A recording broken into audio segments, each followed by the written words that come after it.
નાથનો ટોળો નથી, સર્વલોક એકનાથ. એને આત્મા કહેવાય. શું કહેવાય? આત્મા. તમારી અંદર વિરાજમાન છે. એને નર કહેવાય. એને યુવરાજ કહેવાય. કારણ કે ગોમી ગોમ બધા યુવરાજ બધા સાલાઓ યુવરાજ ને અવસ્થા ના હોય, અને અવસ્થા હોય કદી યુવરાજ ના હોય. તમારો યુવરાજ તમારી બ્રહ્માંડની અંદર તમારો આત્મા.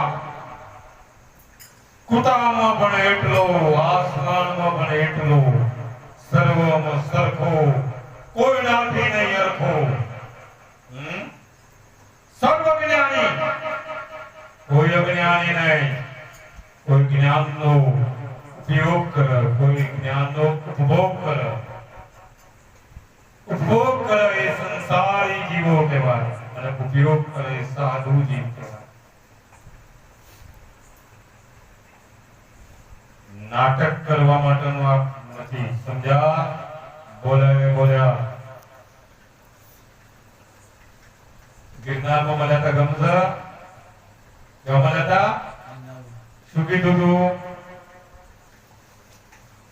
તું? યાદ છે? હું બોલો. આજ શામળનાથ સંતો શામળનાથ આ પોતે ના હોય તો કાલે જે ગમન દાદુ. બરોબર. એ વાતને કેટલો વર્ષ થયો? 4 વર્ષ. કેટલી શરત રાખી હતી? નહીં, પણ સત્ય બોલો. બોલવાનું એક વાત ધાવાની કઈ નંબરની વાત? એમ તમારા ઘરે રીતના શામળનાથ સંબંધ નથી થયા. તમારા મોઢા ન્યાય. બરોબર. આયા બોલ સંમત નથી થયા. કારણ કે હું પોતે જ મારી તાકાત છે કહેવાની.